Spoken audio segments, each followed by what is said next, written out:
And it is time again to connect to the friendship tree. That's the name of the program, the Friendship Tree. This is your one-stop shop for all sorts of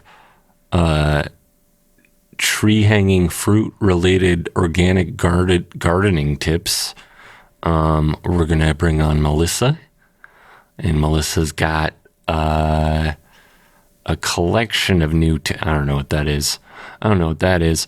Welcome into the show. Up top, hey, patreon.com/friendship emulator. There's some comics up there, new one going up right about now. That's the bonus content. I'm still thinking more about putting some audio content up that is bonus, maybe some playlists or DJ sets. It might be maybe later on down the line, some kind of a D&D campaign, or perhaps a radio play. It's a bit ambitious, but we'll see what happens. Thanks for being here. It is going to be, the date being Wednesday, August 23rd, 2023. There is smoke in the Pacific Northwest, as is usually the case, it seems, in like late August or September. So that's kind of crazy. You don't really get, it's a weird feeling because it's not like a headache that you get unless it's and one of those experiences where you're hanging out by a campfire for like hours, and which is usually like a fun situation where you're like partying or something. I don't know. You can't go outside for more than a few hours, or your head starts to hurt. Basically, up top, I want to talk about the main topic I've decided on is games or the concept of gamification, I guess. I heard it's usually some vague digest of another podcasting program that I consumed earlier in that week, but it was something somebody said about social media being kind of a, like, I don't know if like attention economy is a strange term to use, because if it has some sort of relation to like men going their own way or some shit like that. But yeah, there's this thing where social media is a game, I guess that's where it begins, but I'll get into that in a second. The other thing that I want to get out of the way, first of all, is what we're doing in terms of movies. This week, the beer movies. Next week, the experimental spooky movies. That's what is it? Blair Witch and Skinamarink, which I'm super excited. I'll just talk about Skinamarink.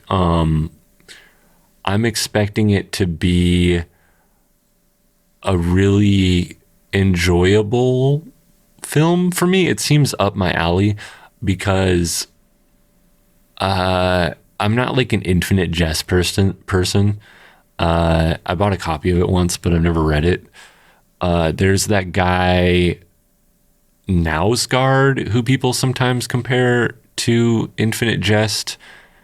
He wrote My Struggle in the Norwegian language, which is, I always thought that was an extremely provocative name for a book.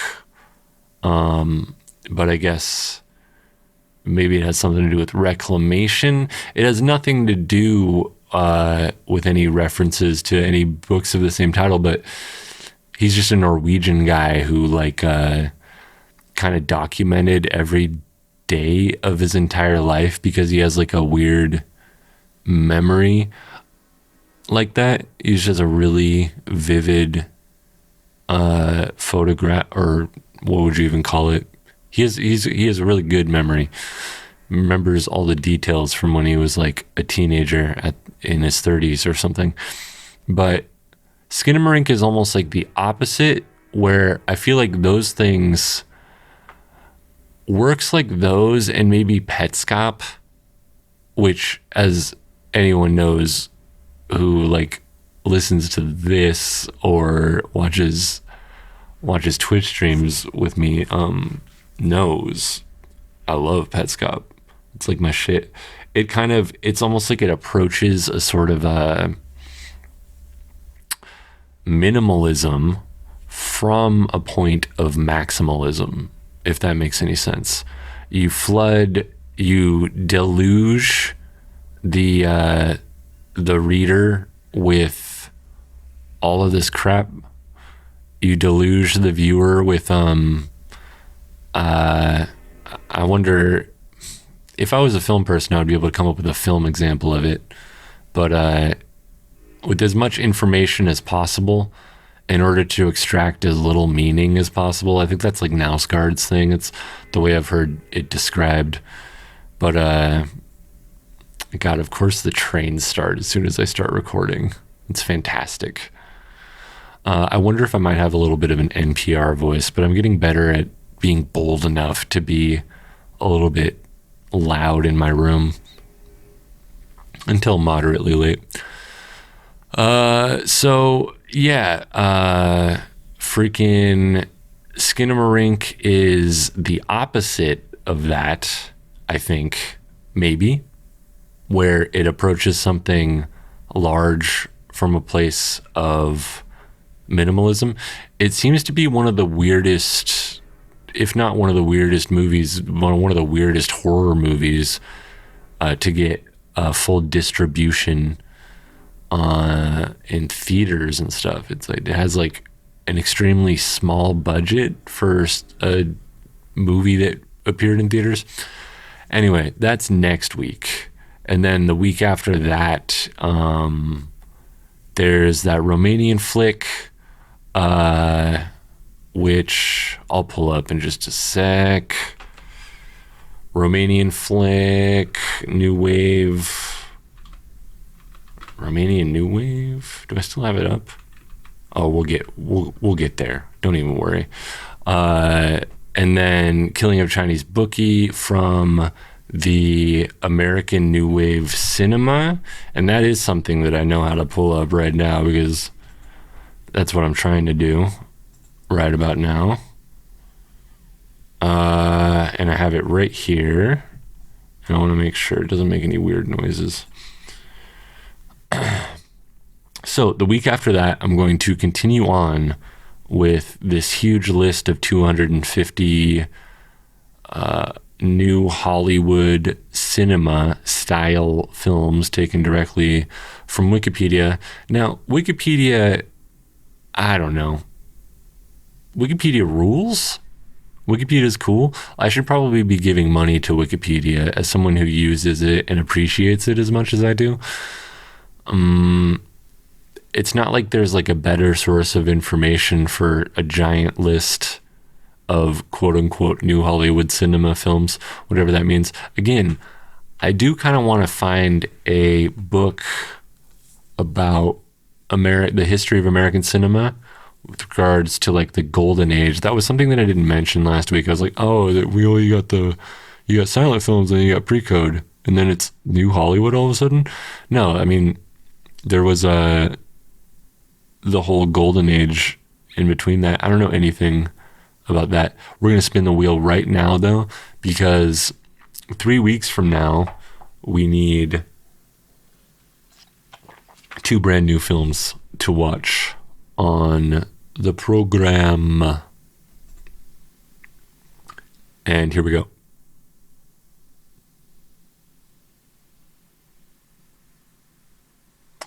And it looks like the film is called Coma from the year 1978. Coma film. Looks like it is starring Genevieve Bupold. She looks like the lady from Caligula almost. Michael Douglas. It's a Michael Douglas movie. Okay. I don't know this one. It's a 1978 mystery thriller film based on the 77 novel of the same name by Robin Cook.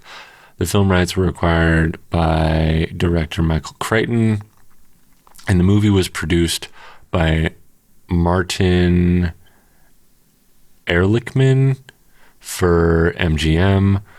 The cast includes The story was adapted again into a 2-part television miniseries. All right, the plot. Dr. Susan Wheeler, a surgical resident at Boston Memorial Hospital, is devastated when her friend, young healthy woman, is left brain dead after undergoing a procedure there. Unusual number of other fit young patients. Dr. Harris, chief surgery, has twice reproached Susan, had a recent behavior. Soon after Kelly, hospital maintenance worker, OR number 8 are correct. So there's someone named, I think if I'm gathering this correctly, it is a crazy thriller about an operating room. It's like, what do you call it?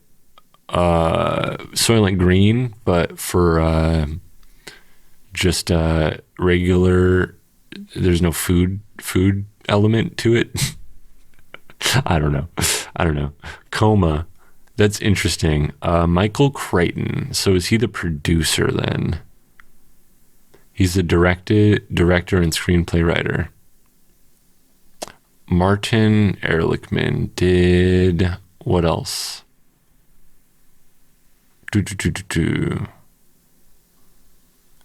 Clancy brother. What the hell? He has a very small Wikipedia article. I don't know why he's mentioned. Robin Cook. He's the novelist. He writes about medicine and topics affecting public health. Oh, he's a physician who makes... Wow, what the hell? Okay. And then what else did I want to look at? Michael Crichton. Yeah. Any composers of note? Music composers? Nope. Interesting. I wonder if anyone knows about this damn movie. It's quite a large list. Should I hide the choice? I haven't been doing that. We need a second one, and here we go. Looks like we're going to be diving deep into these 60s and 70s American movies. The Outlaw Josie Wales.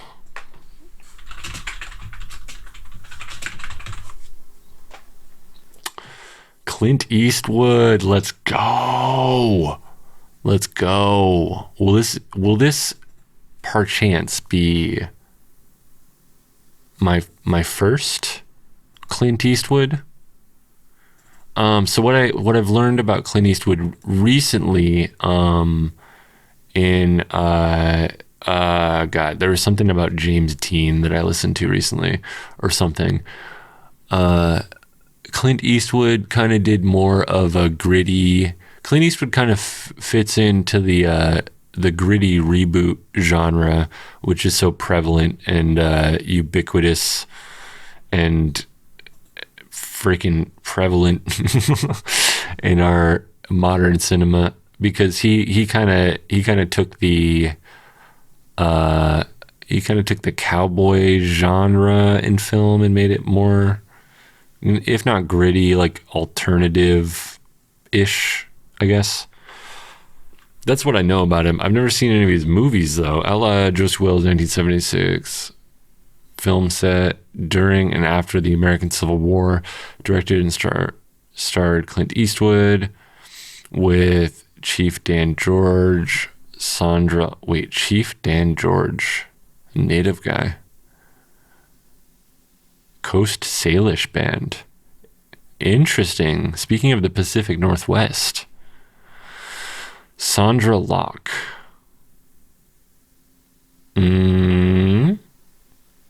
Her relationship with Clint Eastwood. The 6 hit films they made together. They made 6.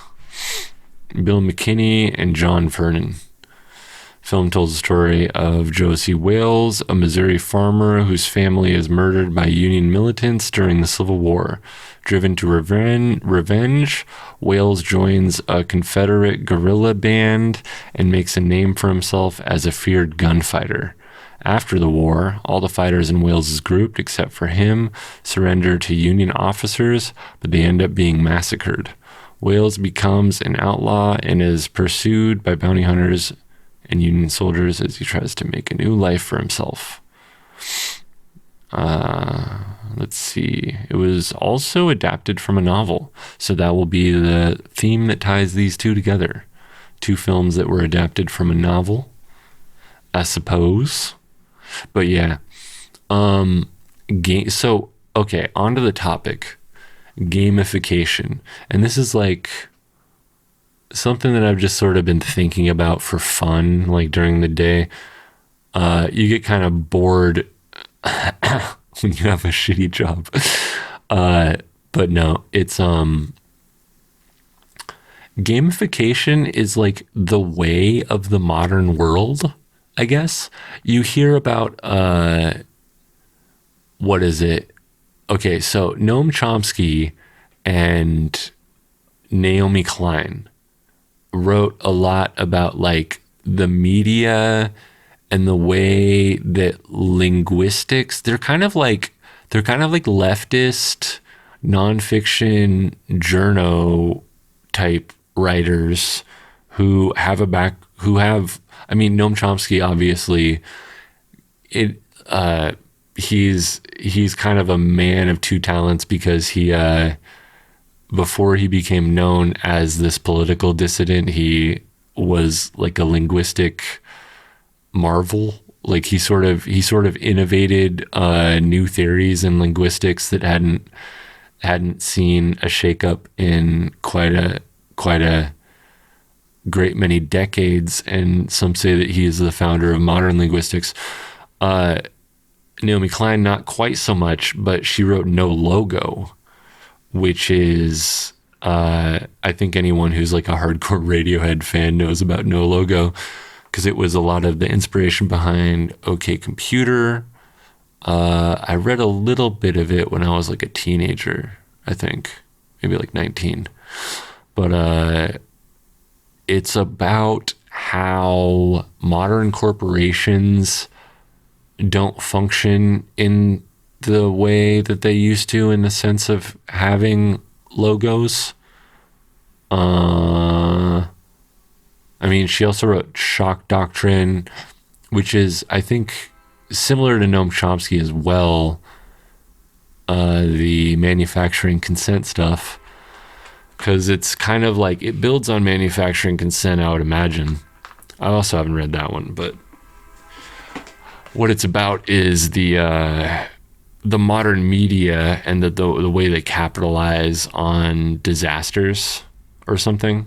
Shock Doctrine, or was it disaster capitalism or something?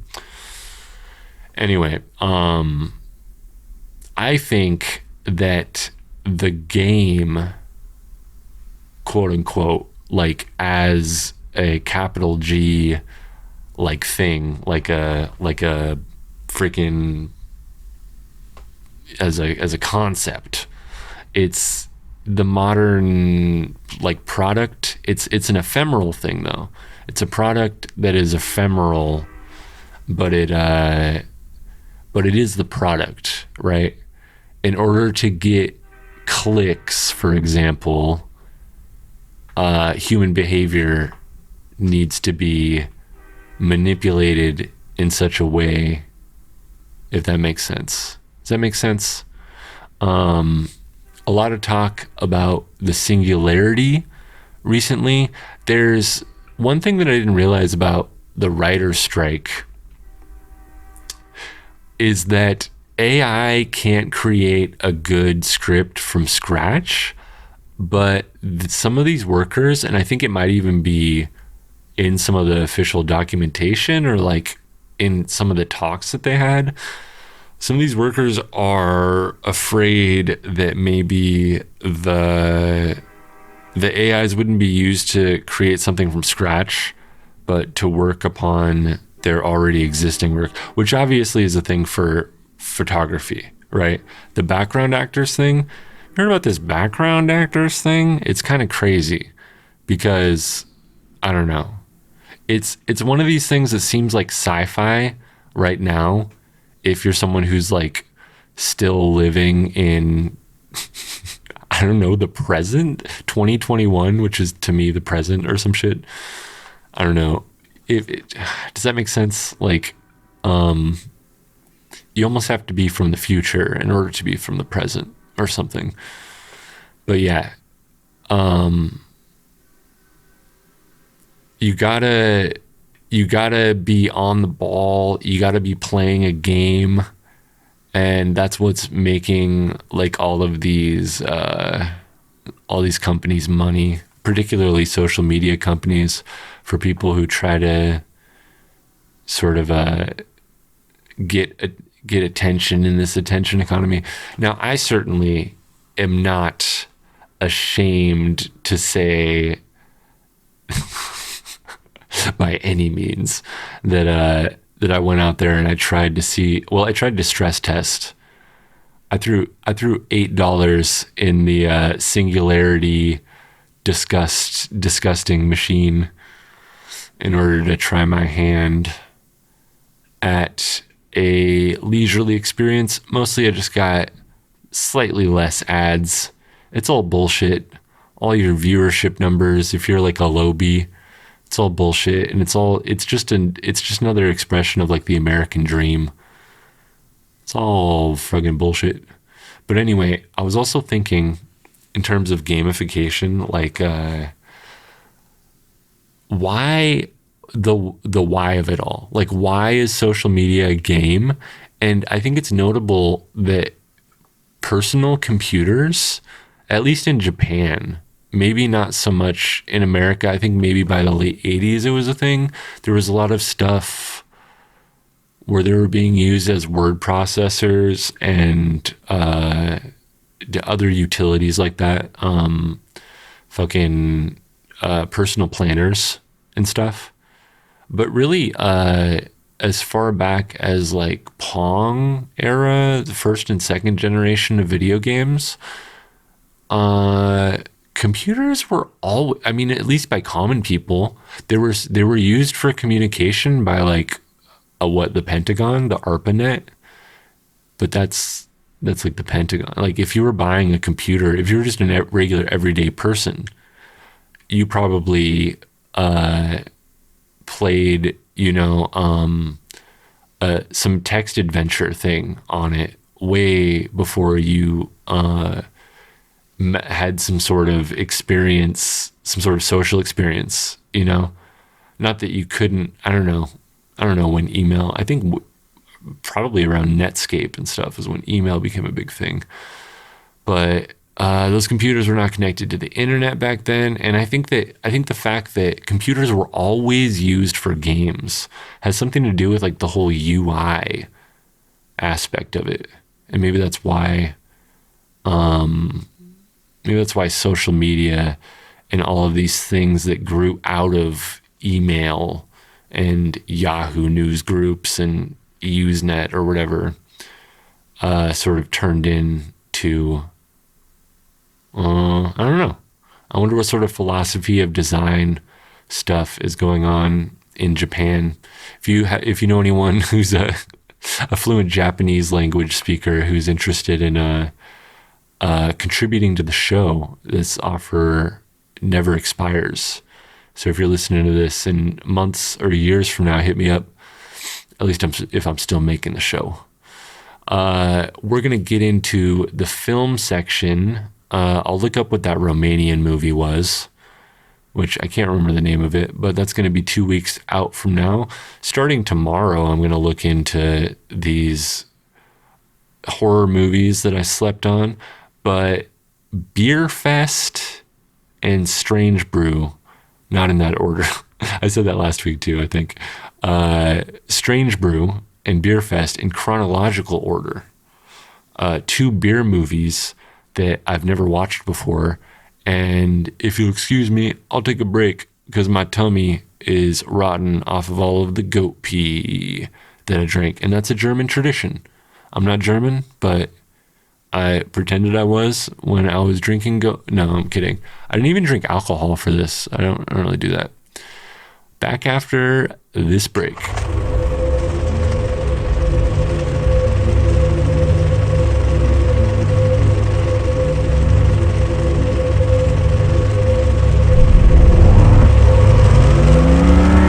And welcome back. Thank you for joining us for a film discussion about beer. I said that I might drink a little bit of Grand Marnier. I did not do so. There are certain times in these epic American stories where one needs to get ultra super duper powered up with hard A inside these beer movies. It happens all the time. It's a story as old as Gilgamesh himself. But I would say that the stakes are not quite that high for me.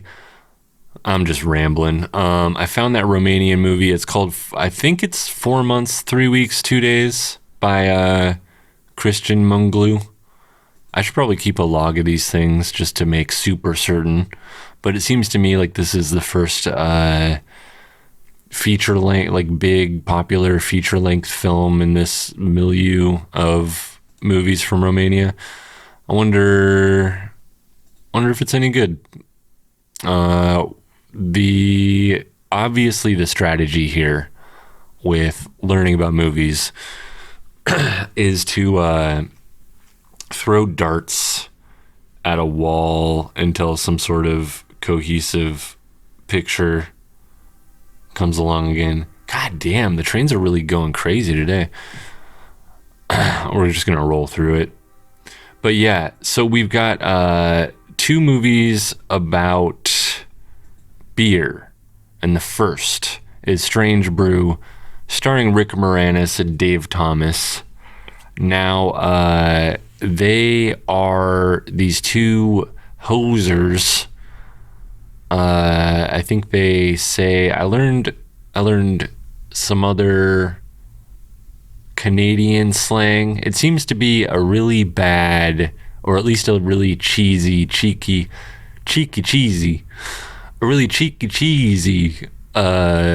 love letter to Canada. I don't know if that's because they're both Canadian or something like that. But yeah, they seem to be brothers.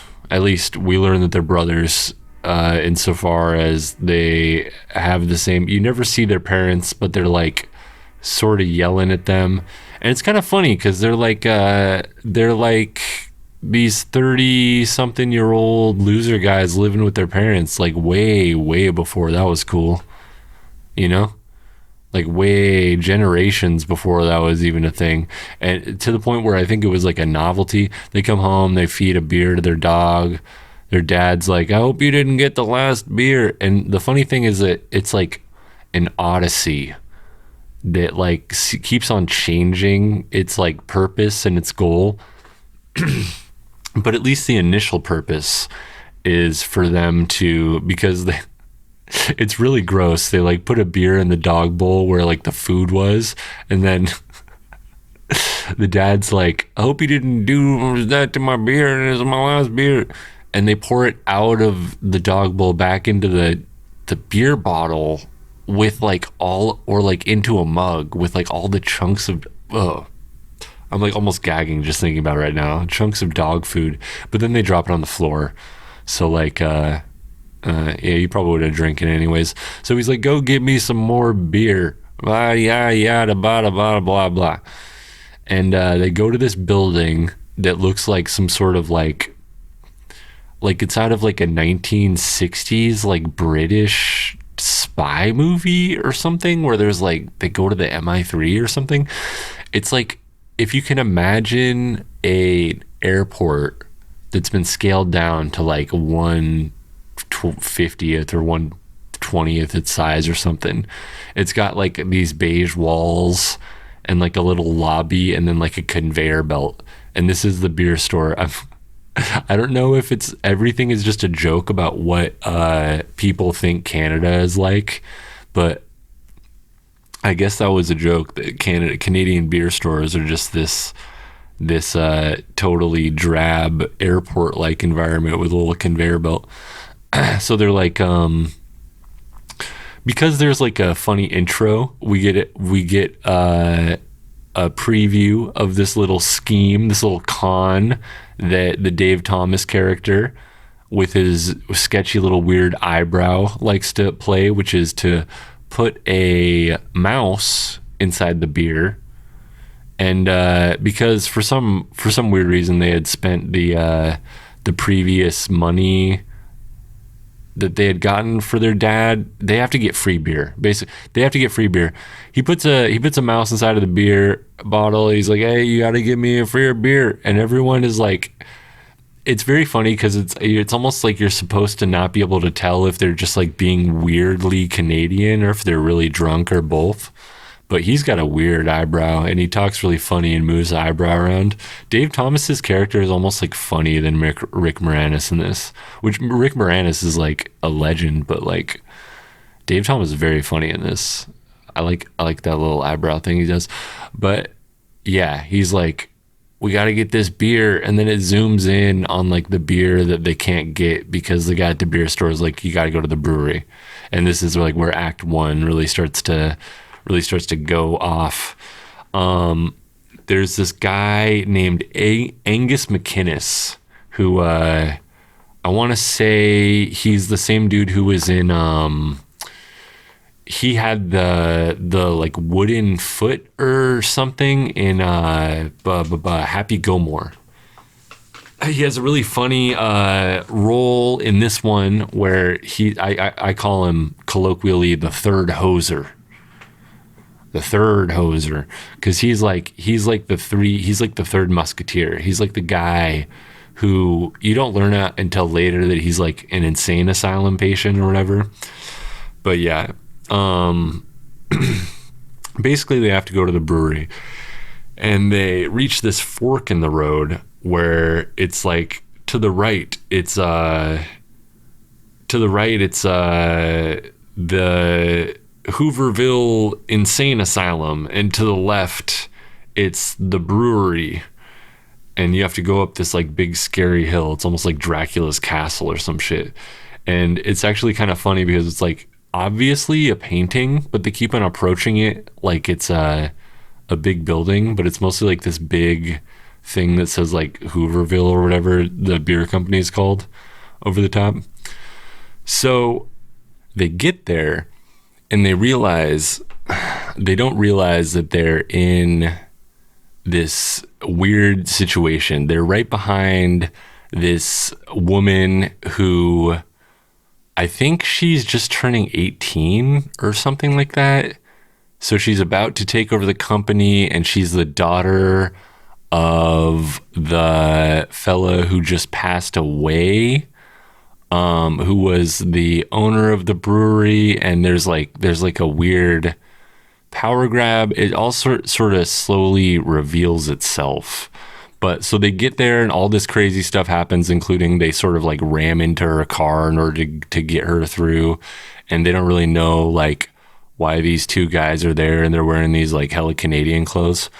And Angus McInnes, very funny. They meet Angus McInnes there because he's, I think at the time he's dressed as an employee, but he's actually one of the insane asylum patients. And he brings them to the bosses when they're in the middle of their meeting with the daughter, where she has like her lawyer next to her, and he's like a good guy who works for the company, but he's like on her side. And then this guy who Angus McInnes plays, though, is actually like in the universe of the film, he's like a retired star hockey player or something. So basically, what we have is like a mad scientist brewery, but it's Canadian. But also, it's Rick Moranis. So, of course, they have to put weird stuff in the beer and run hockey experiments where two teams are dressed as stormtroopers and Darth Vaders, I guess. It's an incredibly dumb movie in some ways. It at least doesn't have like a bunch of super random like like supermodels boobs.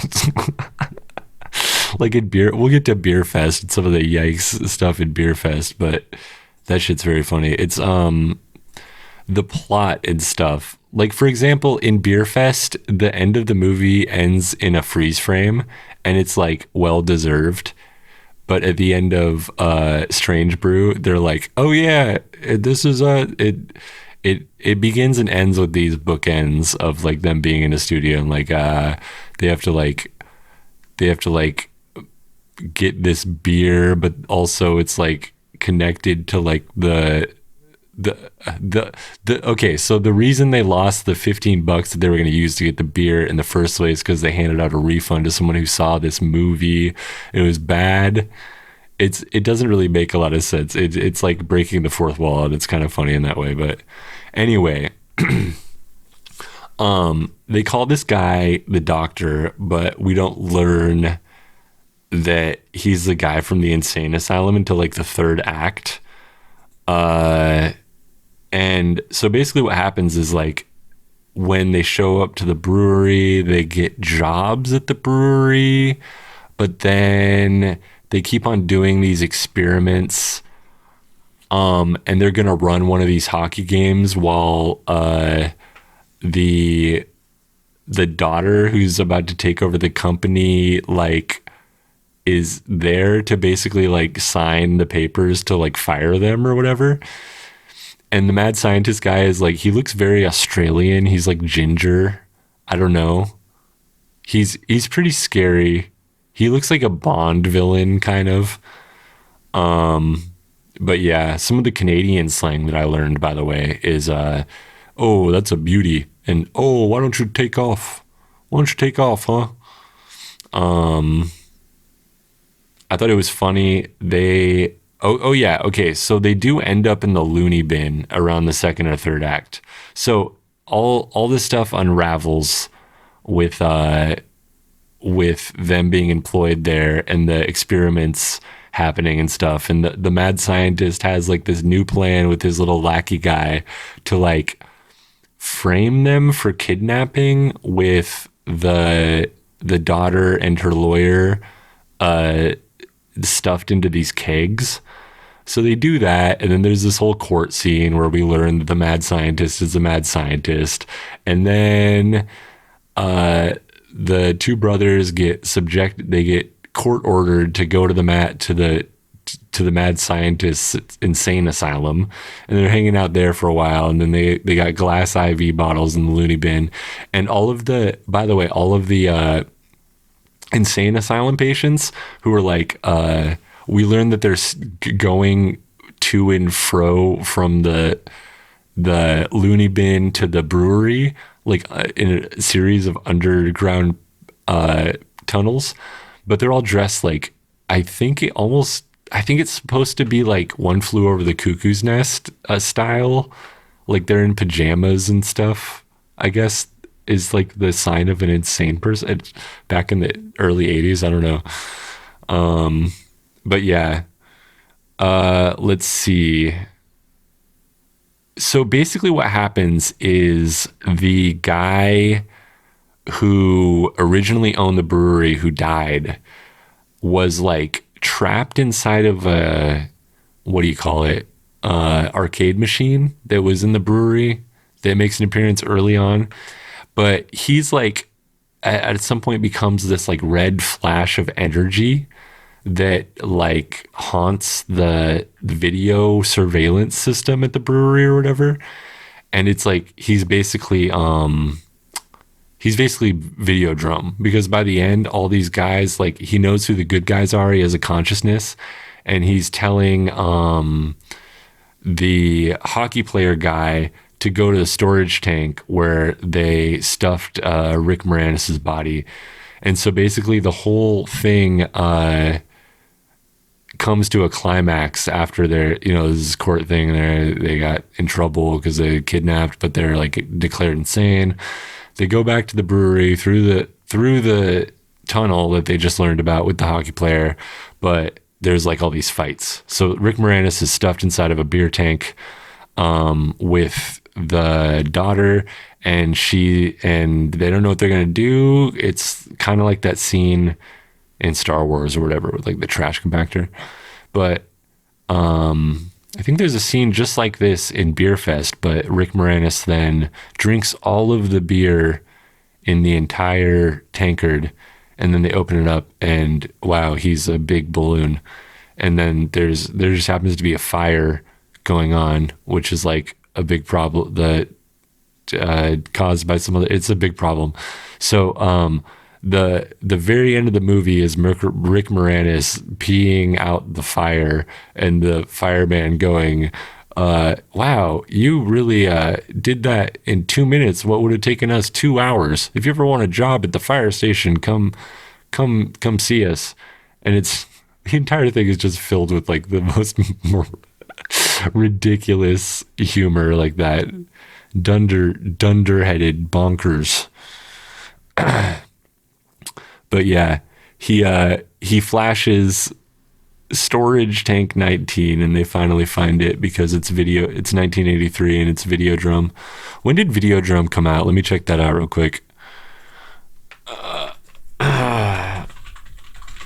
Videodrome's the only Carpenter, also 83. Exactly. I'm pretty sure this movie takes place in 1983. It must have come out in 83 or 84. But yeah, that's pretty much Strange Brew. It was fun to watch something that I didn't have to wrap my mind around.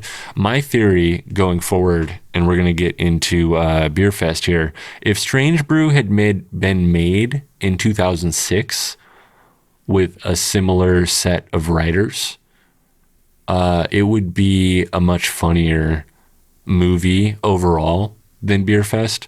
But Beer Fest being more modern and more in line with my sensibilities as someone of the millennial generation, it's a funnier movie, and it has a bit more cohesive of a plot. But like I said, we're going to introduce the yikes department on this one, because there's some funny, weird sort of stuff. 2006. It's strange to think that they were even more edgy than in 1983. But yeah, after the break, I'm trying to get to maybe an internet stream. I've been really into 24 Killers by Happy Shabby Games. It is a love letter to Love to Lick in much the same way that Forza Popo and Bomb Rush Cyberfunk are love letters to Jumping Flash and Jet Set Radio. I've been talking about this all week because Bomb Rush Cyberfunk just kind of had a surprise release. Unfortunately, I haven't played it yet, but I've been watching some playthroughs. It's an awesome game that I'm excited for. I'll probably play it soon, but Bomb Rush Cyberfunk, check it out if you didn't know about it being out yet. 24 Killers, I would recommend all day, though. I think it might be my game of the year this year. We'll see if I can finish it. I thought I was stuck at one point, but no, it's a very intuitive. I don't know. I like a game that doesn't require a walkthrough. I like a game that requires a walkthrough, some of those old 1997 to 2001 PS1 RPGs. Why am I talking about games? This is a film section. Beer Fest and Strange Brew I wanted to see for a really long time. Let's talk about Beer Fest coming up. All right.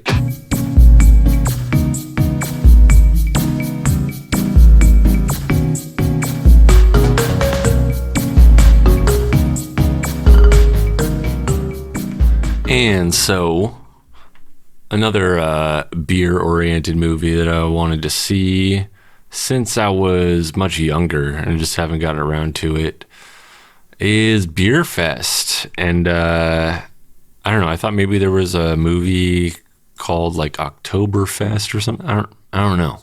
I don't know why I didn't get around to seeing Beer Fest, but also I thought Beer Fest was like, I think I had these two movies confused with one another, and I was surprised to find that one of them was as recent as 2006.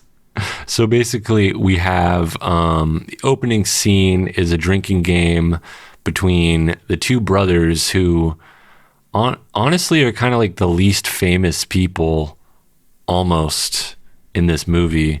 I couldn't tell you their names, but I'll refer to them as the two the Schnitzengiggle brothers. I don't even know. They're having a drinking game with these people in some back room of some place, and it's all intense and shit. And then you find out that it's the priest for the priest who's about to perform the wake for like their grandpa or whatever. So they have this grandpa who like owned this restaurant, and he was like a famous, like great German beer drinker or some shit. At the beginning of the movie, these guys are notably not really that good at drinking contests. And it's a movie all about drinking contests. This goes well with the theme of like gamification, because this has this thing of like Squid Games, like a capsule, I don't know what it is, like a capsule drama involving field day type antics, which is like incredibly my shit, as the kids say in the parlance of our times. I am the parlance bot that is here to replace the WGA riders, strikers. Thank you, WGA rider parlance bot. Do you have any new slang for us? No cap. I do not have slang. Oh my God. What am I doing? So yeah, the Odyssey in this movie, Beer Fest, is much different and much more straightforward. And there's like some clever misdirects that happen. They're like, okay, so this wake happens, their grandpa's dead, they have his ashes. And so their grandma goes, okay, so you have to go and spread his ashes on the ancient burial grounds where all of the Germans or whatever. And it's Oktoberfest, and they're like, yes, we're in. As soon as she says Oktoberfest, they're like, yes. And then it shows a map, and they're like, going to Germany. But they get there, and I think they see Oktoberfest for a second, but then they're like they're like thrown out of it pretty quickly. And then they meet the guy who's supposed to be like their concierge, sort of. He has a funny name, but I forget it.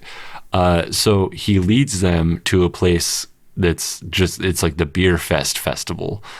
And this, instead of being like a folksy little German celebration of all things beer, it's like a competitive gladiatorial arena celebration of all things beer. And so there's a British team who notably are like the first like competitors that you meet, because it's like an international competition of some sort. And yeah, so they realize then it's very funny when they come back and their grandma's like, did you do it with the ashes at the sacred burial grounds? And they're like, Grandma, do you know what the sacred burial grounds is?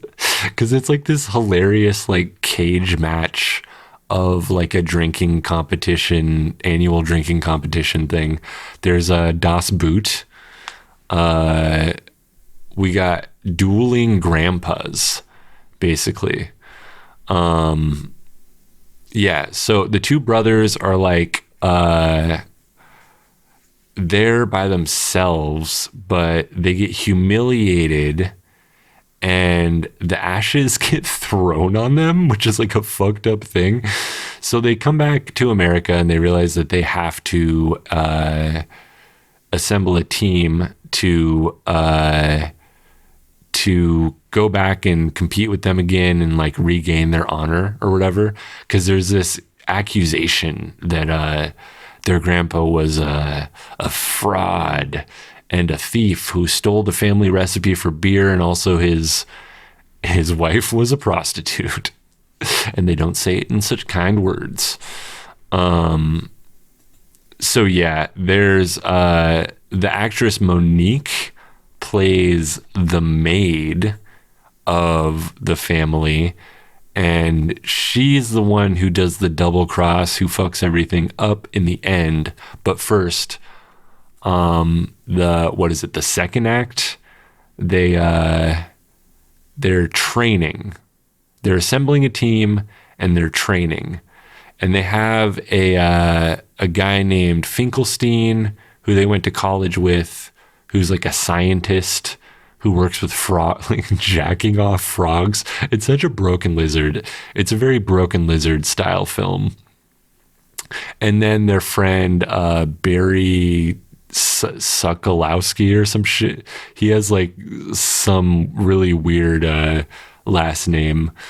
But he's played by Jay Chan. Let's see if I can pronounce this right. Chandra Sakar, who was in Super Troopers. He's really funny. He's like a down and out street hooker himself. So there's like there's some funny banter that goes on. Him and the grandma have a little connection at the end, but he's really good at. They're all really good at their own like little aspects of like beer competitions. And Finkelstein, the scientist, is the one who figures out Das Boot, which if I didn't mention, Das Boot is like the glass boot that they drink out of. It's like the pinnacle of all the competition. It's also very funny. There's unnecessary as fuck boobs. There's so many boobs that just like randomly pop out for characters that don't have any lines. It's gratuitous. It's insane. There's some boobs when there's a flashback of the grandma telling the story of how they met. But so basically they're assembling a team. For a minute, the Germans actually come to America to try and get the recipe back, which they didn't even realize that the recipe was like inside of this doll that they got at the wake or whatever. They're training to do beer, and on the first scene where they're doing so, it's so corny because he's like he's explaining the stakes of the beer fest challenge to the other new members of the crew, and they have 5 of them, and he goes, yo, the guy who brought us there, who was like our escort, they killed him. Which they did. They brought him away at one point and like killed him. It's like a wacky the way they deal with like the high stakes. They killed him, but let's not worry about that now. Let's drink some beer. And then he puts on some 80s hair metal and they start their training, and it keeps on counting down. 11 months to go, 9 months to go, 5 months to go, 3 months to go. And they're just innovating their craft and shit. There's this like sensitive subject with the Barry character, Jay Chandra Sakar. He can't play ping pong. There's all these drinking games I learned about, by the way, also. And another thing these two movies have in common besides the obvious is and I didn't mention this actually in Strange Brew, but there are fight scenes with women. It's like it's like Strange Brew almost seemed like it was a reference to Charlie Kaufman. I don't know if that was as early as 1973. Editor's note, I meant to say Andy Kaufman here, not Charlie Kaufman. But it's very funny that the big guy whose name is Landfill and is like an eating competition person fights the Monique character, who's like a maid for the family. She does the double cross when they end up going back the year after that, and she has stolen the recipe off of a computer, right? And they're going and they're trying to win the competition the second year around, right? And they figured out the boot thing. He finally, after all that, realized that you just have to turn the boot to the side, which was, I was thinking that the whole time, honestly. I'm kind of a genius like that. No, I'm kidding. But so they almost win against the Germans, but then something fucked up happens where Monique actually distracts Landfill's twin brother, who replaces him after Monique actually kills him by throwing him in a vat. That's the other parallel. He tries to drink all of the beer out of the vat, just like Rick Moranis. It's kind of funny. But yeah, so they go and then they fail right at the end, but then they go double or nothing, right? You get our recipe for the family beer that you're all like throwing a fit about. By the way, Will Forte plays one of the Germans on the other team, who's like one of the sons of the other grandpa. He's very funny. It's I don't know if it was one of his breakout roles, but he's really good in this movie as like a goofy kind of like let's say effeminate German guy. You get our family recipe if you win, and we get your brewery, which they have a brewery, I guess, if we win. So, oh yeah, and the other thing I didn't mention is that in order to find the place again, the main brother gets high on Goldschlager to the point where his lips are all golden, which is very funny. He's like one of the reasons they lose the competition. He's so insanely drunk, which that was the thing I was waiting for in Strange Brew, was someone to get so insanely drunk that it's like hilarious and they're like falling everywhere. There's a hilarious scene in Beer Fest where the main brother is so drunk they call him up to the table at the Beer Fest of the second year round, and he just like falls flat on his face, almost doing like a cartwheel. It's a hilarious like split second of slapstick, which you love to see. None of that in Strange Brew. None of that. No absolute shit-faced moments. But yeah, they end up winning this time around because they're doing Das Boot, and it's a double Das Boot challenge. They're doing like 5 in a row. And I won't even mention the thing with the Jewish guy. He's got Finkelstein gets a Star of David in his eye, so they put him up at the helm of the Das Boot challenge. But they end up winning on a really funny technicality, which is you can't have a single drop of beer like fall. So they're sitting there, and it's like it's about to drop. The Germans' Das Boot has like a single drop at the very end, and he's almost like going for it with his tongue, and that's how they win. Is like you have to drink every drop of it, and so it's like all crazy. They win the fucking thing.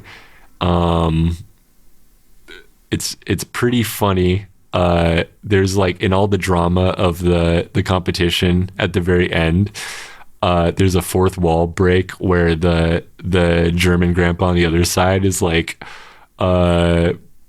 being goaded by a random spectator who he says to him, "You gotta do it, you fucking pussy." And he goes, "Okay, we'll do it. But after that, I want spectator number 1 killed." He refers to him as spectator number 1. So they end up winning, and then they get the actual freeze frame.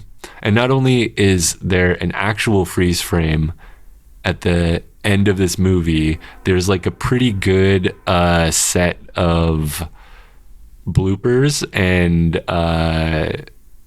deleted scenes just in the credits, which is, it makes it feel kind of like an older movie.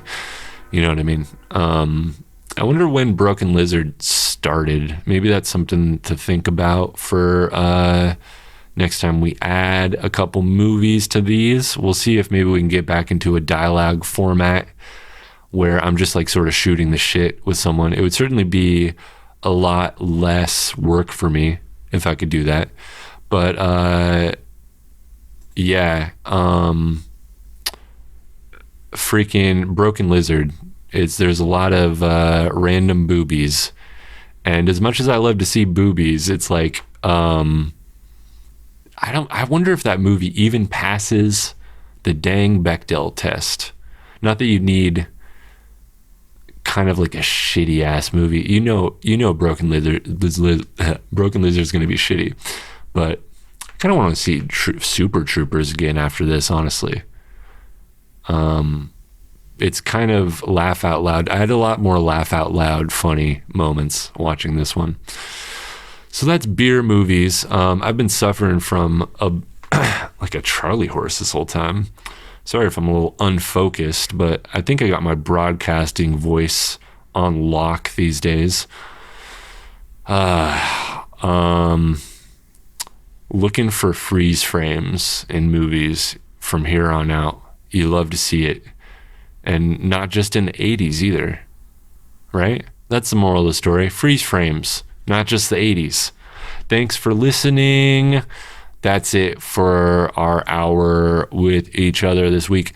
Check out the Patreon if you want those comics. Hit me up if you legitimately know someone who likes the show and speaks Japanese, like actually. And yeah. See you next time. Bye.